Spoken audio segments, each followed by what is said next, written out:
পরশুরামের আসল পরিচয় জেনে এবার তো তিনি আর পরশুরাম দুজনেই মিলেই করুণা চ্যাটার্জিকে অ্যারেস্ট করছে। হ্যাঁ বন্ধুরা, এমনটাই দেখা যাবে। বিস্তারিত জানতে ভিডিওটিতে লাইক দিয়ে চ্যানেলটি সাবস্ক্রাইব করে দেখতে থাকুন।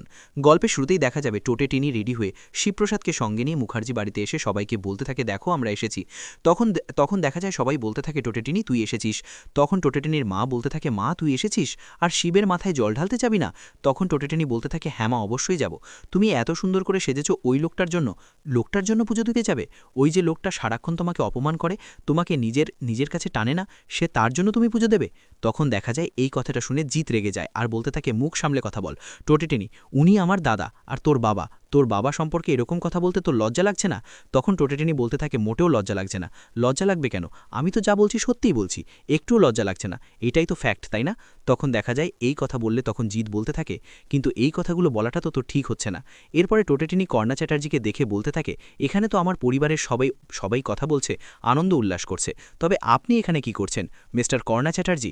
এখানে তো আপনার থাকার কথা নয়, এখানে তো আমাদের পরিবারের সবাই আছে, বাইরের লোক তো থাকার কথাই নয়। তখন দেখা যায় তখন করুণা চ্যাটার্জি বলতে থাকে, আমাকে অপমান করছো, এভাবে অপমান করো না। এরপরে তো শিবপ্রসাদের কাছে গিয়ে বলতে থাকে, তোমরা সবাই খুশির টাকায় চলাফেরা করো, সবটা বেআইনি টাকা, সবটা ২ নম্বর টাকা। তোমরা তো সবসময় বলেছিলে, কিরে আসি কথা বলছিস না কেন? তুইও বলেছিলি যে আমার হাজব্যান্ড সাপোসা কমিশন এজেন্ট, ওর কোনো যোগ্যতা নেই, ও তো রিচ নয়, তাই না? আর এখন বলতে পারছিস তোরা ২ নম্বরই টাকায় এভাবে বিলাসবহুল জীবনযাপন করিস? কিন্তু আমি নিজের উপার্জনের টাকায় বিলাসবহুল জীবনযাপন করতে না পারলেও যেটুকু জীবনযাপন করতে পারি তাতেই আমি খুশি, বুঝতে পেরেছিস? আমাদের মতো তোরা হতে পারবি না। তখন দেখা যায় এই নন্দিনী বলতে থাকে, প্লিজ এভাবে চিৎকার চেঁচামেচি করিস না, তোর শরীরটা খারাপ করবে। তখন টোটেটেনি বলতে থাকে, কিচ্ছু হবে না, আমার কিচ্ছু হবে না, আমি একদম ঠিক আছি, আমাকে বলতে দে দিদি, আমাকে বলতে দে। তখন আয়েশি বলতে থাকে, হ্যাঁ বর্দি ভাই, ওকে বলতে দে। ছন্দি ভাই তুই বল, তোর আজকে যা যা ইচ্ছে বলতে পারিস, তুই বলতে থাক।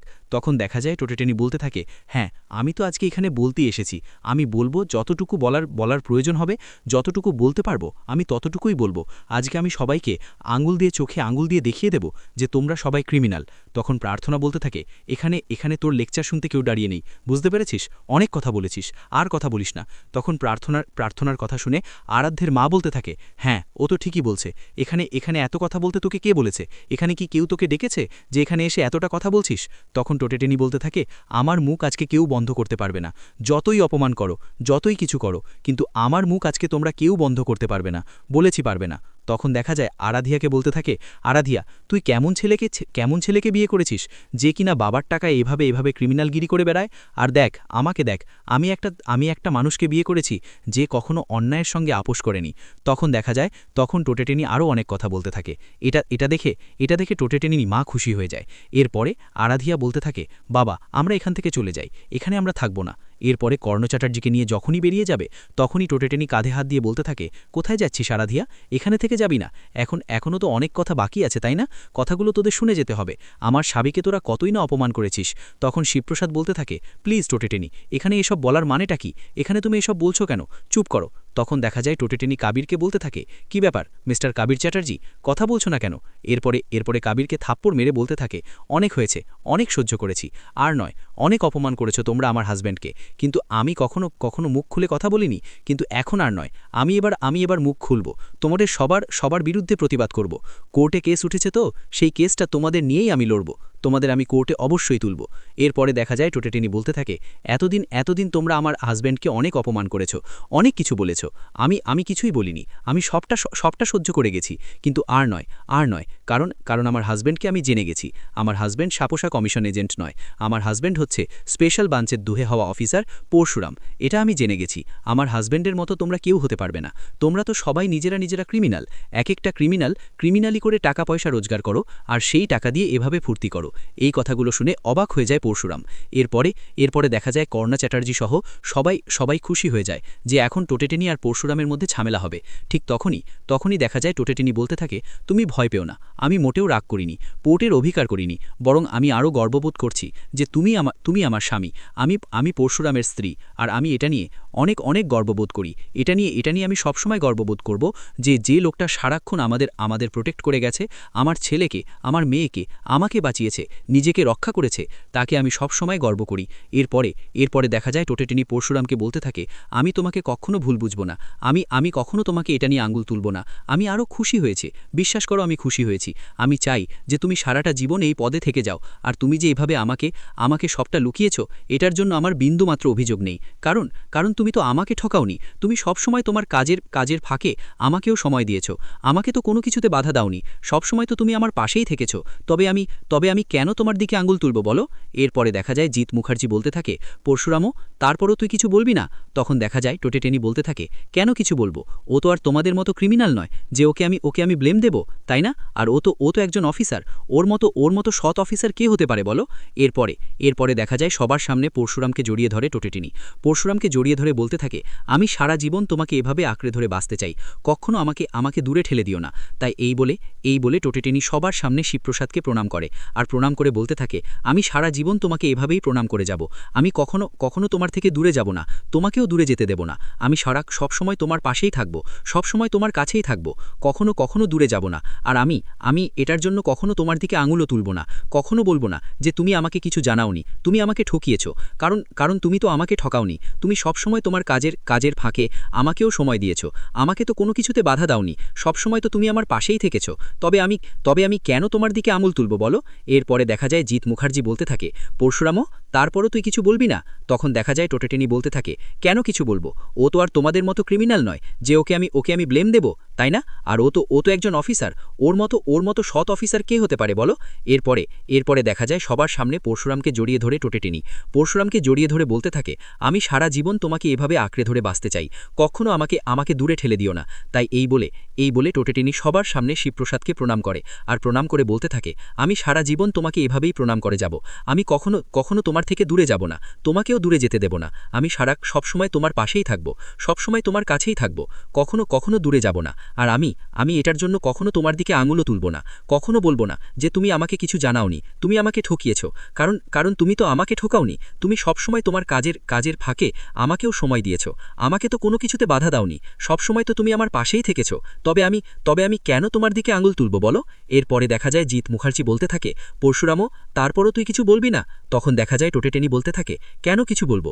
ও তো আর তোমাদের মতো ক্রিমিনাল নয় যে ওকে আমি ব্লেম দেব, তাই না? আর ও তো একজন অফিসার, ওর মতো সৎ অফিসার কে হতে পারে বলো? এরপরে দেখা যায় সবার সামনে পরশুরামকে জড়িয়ে ধরে টোটেটেনি পরশুরামকে জড়িয়ে ধরে বলতে থাকে, আমি সারা জীবন তোমাকে এভাবে আঁকড়ে ধরে বাঁচতে চাই, কখনো আমাকে দূরে ঠেলে দিও না। তাই এই বলে টোটেটেনি সবার সামনে শিবপ্রসাদকে প্রণাম করে, আর প্রণাম করে বলতে থাকে, আমি সারা জীবন তোমাকে এভাবেই প্রণাম করে যাব, আমি কখনো তোমার থেকে দূরে যাব না, তোমাকেও দূরে যেতে দেব না। আমি সবসময় তোমার পাশেই থাকব, সবসময় তোমার কাছেই থাকব, কখনো দূরে যাব না। আর আমি এটার জন্য কখনো তোমার দিকে আঙুলও তুলব না, কখনো বলবো না যে তুমি আমাকে কিছু জানাওনি, তুমি আমাকে ঠকিয়েছ। কারণ তুমি তো আমাকে ঠকাওনি, তুমি সবসময় তোমার কাজের ফাঁকে আমাকেও সময় দিয়েছ, আমাকে তো কোনো কিছুতে বাধা দাওনি, সবসময় তো তুমি আমার পাশেই থেকেছ। তবে আমি কেন তোমার দিকে আঙুল তুলব বলো? এরপরে দেখা যায় জিৎ মুখার্জি বলতে থাকে, পরশুরামও, তারপরও তুই কিছু বলবি না? তখন দেখা যায় টোটেটেনি বলতে থাকে, কেন কিছু বলবো? ও তো আর তোমাদের মতো ক্রিমিনাল নয় যে ওকে আমি ব্লেম দেব, তাই না? আর ও তো একজন অফিসার, ওর মতো সৎ অফিসার কে হতে পারে বলো? এরপরে দেখা যায় সবার সামনে পরশুরামকে জড়িয়ে ধরে টোটেটেনি পরশুরামকে জড়িয়ে ধরে বলতে থাকে, আমি সারা জীবন তোমাকে এভাবে আঁকড়ে ধরে বাঁচতে চাই, কখনো আমাকে দূরে ঠেলে দিও না। তাই এই বলে টোটেটেনি সবার সামনে শিবপ্রসাদকে প্রণাম করে, আর প্রণাম করে বলতে থাকে, আমি সারা জীবন তোমাকে এভাবেই প্রণাম করে যাব, আমি কখনো তোমার থেকে দূরে যাব না, তোমাকেও দূরে যেতে দেব না। আমি সবসময় তোমার পাশেই থাকব, সবসময় তোমার কাছেই থাকব, কখনো দূরে যাব না। আর আমি এটার জন্য কখনো তোমার দিকে আঙুলও তুলব না, কখনো বলবো না যে তুমি আমাকে কিছু জানাওনি, তুমি আমাকে ঠকিয়েছ। কারণ তুমি তো আমাকে ঠকাওনি, তুমি সবসময় তোমার কাজের ফাঁকে আমাকেও সময় দিয়েছ, আমাকে তো কোনো কিছুতে বাধা দাওনি, সবসময় তো তুমি আমার পাশেই থেকেছ। তবে আমি কেন তোমার দিকে আঙুল তুলব বলো? এরপরে দেখা যায় জিৎ মুখার্জি বলতে বলতে থাকে, পরশুরামও, তারপরও তুই কিছু বলবি না? তখন দেখা যায় টোটেটেনি বলতে থাকে, কেন কিছু বলবো? ও তো আর তোমাদের মতো ক্রিমিনাল নয় যে ওকে আমি ব্লেম দেব, তাই না? আর ও তো একজন অফিসার। ওর মতো সৎ অফিসার কে হতে পারে বলো? এরপরে দেখা যায় সবার সামনে পরশুরামকে জড়িয়ে ধরে টোটেটেনি। পরশুরামকে জড়িয়ে ধরে বলতে থাকে, আমি সারা জীবন তোমাকে এভাবে আঁকড়ে ধরে বাঁচতে চাই, কখনো আমাকে দূরে ঠেলে দিও না। তাই এই বলে টোটেটেনি সবার সামনে শিবপ্রসাদকে প্রণাম করে, আর প্রণাম করে বলতে থাকে, আমি সারা জীবন তোমাকে এভাবেই প্রণাম করে যাব। আমি কখনো তোমার থেকে দূরে যাব না, তোমাকেও দূরে যেতে দেব না। আমি সবসময় তোমার পাশেই থাকব, সবসময় তোমার কাছেই থাকব, কখনো দূরে যাব না। আর আমি এটার জন্য কখনো তোমার দিকে আঙুলও তুলব না, কখনো বলবো না যে তুমি আমাকে কিছু জানাওনি, তুমি আমাকে ঠকিয়েছ। কারণ তুমি তো আমাকে ঠকাওনি, তুমি সবসময় তোমার কাজের ফাঁকে আমাকেও সময় দিয়েছ, আমাকে তো কোনো কিছুতে বাধা দাওনি, সবসময় তো তুমি আমার পাশেই থেকেছ। তবে আমি কেন তোমার দিকে আঙুল তুলব বলো?